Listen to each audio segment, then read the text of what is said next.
Market के लिए होने वाली सियासी गहमा गहमी से भी आगाह करेंगे। लेकिन पहले आपको बताएं कि पाकिस्तान स्टॉक एक्सचेंज में मंदी का तसलसल आज भी जारी है। 100 इंडेक्स में 770 पॉइंट्स कमी हुई, जिसके बाद इंडेक्स 43,000 की हद भी खो बैठा है।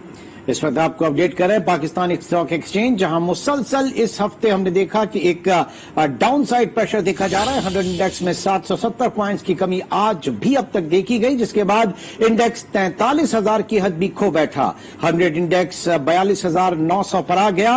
एक बार फिर आपको अपडेट करें, पाकिस्तान स्टॉक एक्सचेंज में मुल्क में मौजूद गैर यकीनी सियासी सूरत हाल के बाइस सरमायाकारों की अदम दिलचस्पी और स्टॉक मार्केट मुसलसल गिरावट का शिकार है। पिछले एक हफ्ते के दौरान हम देख रहे हैं कि मुसलसल हर दूसरे दिन मार्केट जो है वो जो लोअर साइड पे बैरियर्स हैं उनको तोड़ती चली जा रही है। और आज भी अब तक की ट्रेडिंग एक्टिविटीज में हम देख रहे हैं कि मार्केट में काफी एक गिरावट है, एक अनसर्टेनिटी। और ये यकीनी तौर से कल का जो सेशन होगा, कल जो सेनेट में चेयरमैन और डिप्टी चेयरमैन का इलेक्शन है, उसकी नर्वसनेस जो है इस वक्त स्टॉक मार्केट में पिछले एक हफ्ते से नजर आ रही है। और अब भी मार्केट जो है 770 पॉइंट्स की कमी के साथ नीचे है।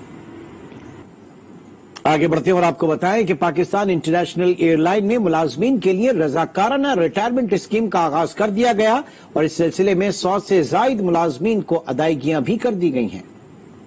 कौमी फिजाई कंपनी में रजाकाराना रिटायरमेंट स्कीम का आगाज, 100 से जायद अफराद को मुकम्मल अदायगियां कर दी गयी। PIA ने हुकूमती मंजूरी के बाद इसकी मुतारिफ करवाई है, जिससे तकरीबन 2000 मुलाजमीन मुस्तफीद होंगे। काबीना की मंजूरी के बाद वजारत खजाना ने 9 अरब रुपए से जायद वजारत हवाबाजी को जारी किए थे। स्कीम का मकसद इदारे से अफराद क़ुव्वत को कम करना था। स्कीम से तकरीबन 2.5 अरब रुपए सालाना बचत होगी। आपको बताएं कि जनरल सेल्स टैक्स में कमी के बाद गैर मुल्की मोबाइल फोन कंपनीज ने पाकिस्तान में असेंबलिंग का इशारा दे दिया। इस तरह पाकिस्तान मोबाइल फोन की तलब का बड़ा हिस्सा मुकामी सतह पर तैयार फोन सेट से पूरा कर सकेगा। मुतादिद मुल्की और गैर मुल्की कंपनीज के पाकिस्तान में स्मार्ट मोबाइल फोन्स की मैन्युफैक्चरिंग प्लांट्स लगाने की इजाजत के उसूल के लिए दरखास्तें। PTA ने इन कंपनीज को पाकिस्तान में मोबाइल डिवाइसेस की मुकम्मल तैयारी के प्लांट्स लगाने की इजाजत देने के लिए प्रोसेस शुरू कर दिया। PTA के मुताबिक इजाजत मिलने पर ये कंपनियां मुकम्मल मोबाइल डिवाइसेस तैयार करेंगी। इससे कबल 30 से ज्यादा मुकामी कंपनीज ने PTA से इजाजत मिलने के बाद मोबाइल डिवाइसेस असेंबलिंग प्लांट्स लगाए थे। गैर मुल्की मोबाइल फोन कंपनीज भी जल्द ही पाकिस्तान में असेंबलिंग का आगाज करेंगी। थर में सिर्फ बिजली ही नहीं बल्कि तेल और गैस के लिए भी काम करना है। वजीर आजम के मुआविन खुसूसी नदीम बाबर का कहना है कि के इलेक्ट्रिक का ट्रांसमिशन सिस्टम कमजोर है। हुकूमत के इलेक्ट्रिक को आइंदा साल 2000 तक 2000 मेगावाट एडिशनल बिजली फराहम करेगी।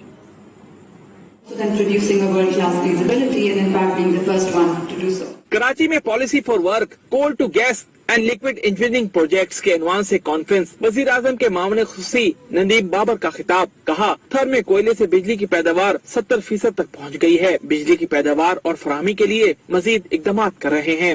आज हम कोई नई डिस्कवरी ना करें तो जो हमारे पास रिजर्व्स हैं वो सिर्फ 12 से 14 साल की हमारी जरूरत पूरी करते हैं। इसलिए हमारे लिए ये बहुत ज़रूरी है कि हम नई ड्रिलिंग एक्टिविटी इंक्रीज करवाएं। मैं आपको ये बताता चलूँ कि पिछले 2.25 साल में हमने 25 नए ब्लॉक्स अवार्ड किए हैं, जो पिछली हुकूमत के 5 साल के दौरान एक भी नया ब्लॉक अवार्ड नहीं किया गया था। सूबाई वजीर तवानाई इम्तियाज शेख ने कहा कि सिंध में गैस की पैदावार है लेकिन गैस नहीं मिल रही, हमें हमारा आईनी हक मिलना चाहिए। उनका कहना था कि सस्ती गैस सिंध वालों का हक है। हम चाहते हैं कि जी हमारी जरूरियात पूरी करें, उसके बाद अगर गैस ज्यादा है तो बिल्कुल पूरे पाकिस्तान में दें। हम पाकिस्तान का हिस्सा हैं, पाकिस्तान के हम शहरी हैं। हम कभी नहीं चाहेंगे कि गैस किसी इलाके में कम हो, लेकिन जो आईन में हक दिया गया है वो जरूर हमें मिलना चाहिए। उनका कहना था कि सस्ती गैस सिंध वालों का हक है। कॉन्फ्रेंस में तवानाई सेक्टर से मुंसलिक दीगर मुकर्ररीन ने भी खिताब किया। मुल्क भर में धागे की किल्लत ने टेक्सटाइल सेक्टर से मुंसलिक सनतकारों को परेशानी से दोचार कर दिया। फैसलाबाद पाकिस्तान में टेक्सटाइल शोबे का सबसे बड़ा मरकज है। यहाँ भी पावर लूम्स के पास धागा नहीं, लाखों मजदूरों का रोजगार खतरे में पड़ गया। वहाँ क्या सूरत हाल है, ये जानेंगे अपने नुमाइंदे अजीम शहजाद से। जी बताइएगा अजीम शहजाद। جی کورونا بحران کے باوجود پاکستان کی بڑھتی ہوئی ایکسپورٹ کو دھاگا بحران نے بریک لگا دیا. فیصلہ آباد کی سب سے بڑی یان مارکیٹ میں دھاگا جو ہے وہ غائب کر مصنوعی قلت پیدا کر من مانی قیمتیں وصول کی جا رہی ہیں. اس وقت دھاگے کی قیمتوں میں 50% سے بھی زائد اضافہ ہو چکا ہے، جس سے ایک طرف بڑی ٹیکسٹائل انڈسٹری جو ہے وہ متاثر ہو رہی ہے، جبکہ دوسری جانب جو سب سے زیادہ متاثر ہونے والی انڈسٹری ہے وہ پاور لوم سیکٹرز ہے. اس وقت بیشتر پاور لوم جو ہے وہ بند ہونا شروع ہو رہی ہیں، جس سے جو ہے وہ لاکھوں مزدور جو ہیں وہ بھی بے روزگار ہونے کا خدشہ پیدا ہو گیا. اس وقت ہمارے ساتھ پاور لوم ایسوسی ایشن کے چیئرمین وحید خالق رام موجود ہیں، ان سے بات کرتے ہیں. دیکھیں جی، پاکستان کی معیشت ایک بڑے رائٹ ڈائریکشن پہ جا رہی تھی، ہمارے پاس بیرونی آرڈرز بھی تھے، لیکن دھاگے کی بڑھتی ہوئی قیمتیں، اس کی مصنوعی قلت پیدا کی گئی اور ہماری انڈسٹری کو میں سمجھتا ہوں کہ سٹہ بازوں کے رحم و کرم پہ چھوڑ دیا گیا، جس کی وجہ سے دھاگے کی قیمتوں میں گزشتہ 1.5 ماہ کے اندر تقریباً 10 سے 12 ہزار روپے پر بیگ اضافہ ہوا، جو کہ بہت زیادہ اضافہ ہے. اس اضافے کو نہ ہماری ایکسپورٹ انڈسٹری متحمل ہے اس کی، اور نہ ہماری لوکل پاور لوم انڈسٹری اس سے متحمل ہو سکتی ہے، جس کا نتیجہ یہ نکلا کہ آپ دیکھیں گے کہ جو فیبرری کا ٹیبل آئے گا اس کے اوپر ایکسپورٹس بھی ڈکلائن کی طرف جائیں گی اور پاور لوم انڈسٹری بند ہونا شروع ہو گئی ہے. ہمیں خدشہ ہے کہ اس سے ہمارا مزدور بھی بے روزگار ہوگا. اس کے لیے ضروری یہ ہے کہ ایک تو حکومت ان سٹہ بازوں کو گرفتار کرے، ان کے ڈاؤنس کے اوپر چھاپے مارے. دوسرے، پاکستان کے اندر ٹیکس فری کاٹن اور ٹیکس فری یان جو ہے اس کی امپورٹ کی اجازت دی جائے تاکہ ہماری جو کی قلت ہے وہ دور ہو سکے. جی بالکل، ان کا یہی کہنا ہے کہ حکومت کو جو ہے وہ اس پر سنجیدگی سے نوٹس لینا چاہیے تاکہ جو دھاگے کی قیمتیں ہیں وہ. فیصلہ آباد کی صورتحال آپ نے جانی. اب اسی موضوع پر مزید بات کریں گے. ہمارے ساتھ موجود ہیں ممتاز صنعت کار زبیر موتی والا. بہت شکریہ آپ کے وقت کا زبیر صاحب. صنعتوں کے پاس جو ایکسپورٹ آرڈرز آ رہے تھے، بہت زبردست قسم کے آرڈرز آ رہے تھے، اب کیا صورتحال ہے ان کی؟ نہیں، ایکسپورٹ آرڈرز کی تو دیکھیں، جب کووڈ کے بعد اللہ پاک نے ہمارے پر مہربانی کی پاکستان کے اوپر خاص کر کے، اور اس کووڈ کے بعد دنیا جو ہے نا ہماری طرف متوجہ ہوئی اور پاکستان کو ایکسپورٹ کے بہت زیادہ آرڈرز آئے، اور یہ آرڈرز لانگ ٹرم بھی تھے، آج بھی آرڈرز ہیں اور اگلے 3-4 مہینوں تک بھی جو ہے نا ہمارے پاس جو ہے نا آرڈرز کی ہے. اور ان آرڈرز کی جو وجہ ہے ظاہر ہے کووڈ کی وجہ سے بنگلہ دیش کے اپنے مسائل تھے، انڈیا کے مسائل ساروں کو پتا ہے. ان ساری چیزوں میں ایک بلیسنگ ان ڈسگائز ہوا اور ہمارے پاس یہ آرڈرز آئے. لیکن اب ہمارے اوپر منحصر ہے کہ ہم اس آرڈرز کو جب ہم اس کو ڈیلیور کریں گے تو نئے آرڈرز ہم لے سکتے ہیں کہ نہیں لے سکتے، کیا ہم ان کی جو دنیا کی کمپٹیشن ہے اس پہ پورا اتر سکتے ہیں یا نہیں اتر سکتے. یہ سب سے بڑا جو ہے نا سوالیہ نشان ہے. یان جو ہے وہ اگر ٹیکسٹائل کی ایکسپورٹ کو دیکھ لیں تو yarn is a basic raw material. Cotton کے بعد اب اگر یان ہی نہیں ملے گا تو گورنمنٹ کیا سمجھ رہی ہے کیا نہیں سمجھ رہی ہے ہمیں کوئی پتہ نہیں ہے. لیکن گورنمنٹ کو یہ تو اندازہ ہے کہ پچھلے دفعہ سے یہاں اب زیادہ ایکسپورٹ ہوا ہے. جتنا زیادہ ایکسپورٹ ہوا ہے اتنی زیادہ یان کی ضرورت اس مارکیٹ کو، اس ایکسپورٹرز کو ہوگی. یہ بہت سمپل میتھمیٹکس ہے. تو صاحب ذرا اسپیسیفک بتائیے گا کہ ایٹ پریزنٹ اس وقت کیا انڈسٹریز کے مسائل ہیں؟ دیکھیں، کوئی بھی اگر اب انڈسٹری کی بات کرتے ہیں نا تو اس کے 2 قسم کے مسائل ہوتے ہیں، ایک انفراسٹرکچر کے حوالے سے اور دوسرا اس کی جو ہے نا را مٹیریل کے حوالے سے.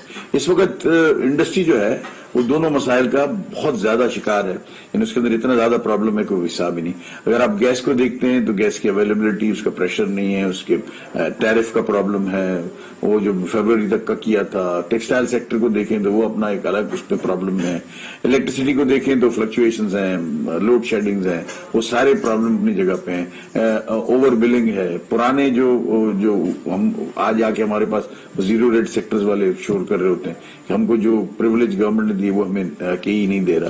پانی کا پرابلم ہے، KWSB پانی سپلائی نہیں کرتا، جہاں ہے وہاں لیکیجز چل رہی ہیں. مطلب آپ اگر دیکھیں تو تمام پرابلم. روڈ تو اگر انڈسٹریل ایریاز کسی بھی انڈسٹریل ایریا میں آپ چلے جائیں، روڈ نام کی کوئی چیز وہاں نہیں ہے. اتنے زیادہ کھڈے ہیں. سوریج سسٹم کا پرابلم ہے. آپ کون سے فیسلٹی کی بات کرتے ہیں؟ سوال یہ ہونا چاہیے کیا اویلیبل فیسلٹیز انڈسٹریل ایریا میں انڈسٹری کو اویلیبل ہیں؟ اس کے جواب زبیر صاحب، یہ سارے مسائل بڑے ڈیپ روٹڈ ہے، بہت دیرینہ مسائل ہیں. اس کے اوپر بہت زیادہ ایسوسیشنز اور ٹریڈ یونینز جو ہے وہ بات کرتی ہیں. ہر سال اس میں بجٹ کی ایلوکیشنز بھی ہوتی ہے. بات یہ کہ جو فنڈز آتے ہیں پھر وہ جاتے کہاں پہ، ان کا استعمال ان فنڈز کا کس حد تک ہوتا ہے اس میں؟ نہیں، یہ جو زبو حالی ہے یہ پچھلے 10 سال کا पंचखाना है, इसके पहले कुछ भी नहीं था। इससे पहले बिल्कुल ठीक ठाक था, बल्कि ऐसा होता था कि शहर के अंदर रोड्स रास्ते ठीक नहीं होते थे, लेकिन जब आप इंडस्ट्रियल एरिया में आते थे तो वो बेहतर रास्ते थे, वो बेहतर हो जाता था। लेकिन अब जो है ना, ये ऐसी पोजीशन नहीं है। अब तो ये बिल्कुल ही जो है ना, असल प्रॉब्लम ये है कि जो फंड्स थे वो या तो डाइवर्ट हो गए या खुर्द-बुर्द हो गए। उसकी वजह से जो है ना, कहीं कोई काम ही नहीं हुआ, और उनको कोई देखने वाला, उनको कोई रोकने वाला, कोई डिसिप्लिन, कोई मैनेजमेंट, कोई ओवरसी प्रोग्राम, कोई वॉचडॉग, कुछ भी नहीं है। जुबैर मोतीवाला साहब इस वक्त चलेंगे पाकिस्तान स्टॉक एक्सचेंज, जहां पिछले 4 दिन में 3058 पॉइंट्स मार्केट गिरी, जो कि 18 मार्च 2020 के बाद का सबसे बड़ा डाउनफॉल है, जब मार्केट में जब खबरें थी और जब कोरोना जो है वो स्प्रेड हुआ था। आज भी पाकिस्तान स्टॉक एक्सचेंज में 911 पॉइंट्स की कमी, जिसके बाद बेंचमार्क 100 इंडेक्स 43,000 की हद भी खो बैठा। Director Pakistan stock exchange Abid Ali Habib इस वक्त हमारे साथ मौजूद हैं। आबिद साहब, बहुत शुक्रिया आपके वक्त का। ये जो पिछला एक हफ्ता गुजरा, ये सियासी प्रेशर, पॉलिटिकल अनसर्टेनिटी, गैर यकीनी सियासी सूरत हाल, सेनेट इलेक्शन कल, ये तवातुर यही है या कुछ और भी है? क्योंकि दुनिया की मार्केट्स इस वक्त थोड़ी सी मुख्तलिफ हैं। बिल्कुल, जिस तरह आपने कहा, पॉलिटिकल अनसर्टेनिटी, सेनेट के कल चेयरमैनशिप के इलेक्शन ड्यू है, उसका रिजल्ट क्या होता है, इन्वेस्टर्स के लिए वरीड है। ट्रेजरी बिल जो है, जिस तरह 30 बेसिस पॉइंट कल जो है हमने देखा कि बढ़ गए।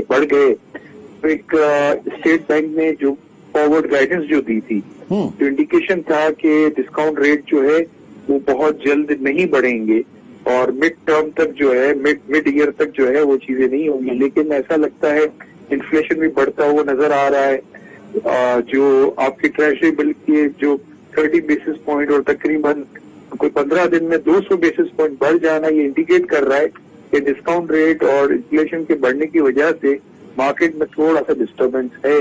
ठीक है, यानी आप क्या समझ रहे हैं? आप ये कह रहे हैं कि पॉलिसी रेट जो है, सबसे इम्पोर्टेंट कल जो हुआ जी, जो टैक्स इंसेंटिव्स और सब्सिडीज जो थी, वो IMF की डायरेक्शन की वजह से जो खत्म की गई, जो 160 अरब रुपए की जो उसको टैक्स को बढ़ाने के लिए, लेकिन मार्केट तकरीबन कोई 400 अरब रुपए जो ना मार्केट कैपिटलाइजेशन से खत्म हो गया पिछले 4-5 दिन। आप ये कह रहे हैं कि जो हमारे कैपिटल मार्केट्स के हवाले से जो खबरें हैं, जो उससे बज़ाहिर ऐसा लग रहा है टी-बिल्स ऑप्शंस को देख के कि आगे इंटरेस्ट रेट बढ़ेंगे, और अगर इंटरेस्ट रेट बढ़ते हैं तो फिर कैपिटल मार्केट के अंदर, स्टॉक एक्सचेंज के अंदर इन्वेस्टमेंट इतनी लुक्रेटिव नहीं होगी, दीगर रिसोर्सेज, दीगर रेवेन्यूज ज्यादा आवाम के लिए बेहतर होंगे, इन्वेस्टर्स के लिए। तो ये वो फ्लाइट ऑफ कैपिटल आप देख रहे हैं इस वक्त?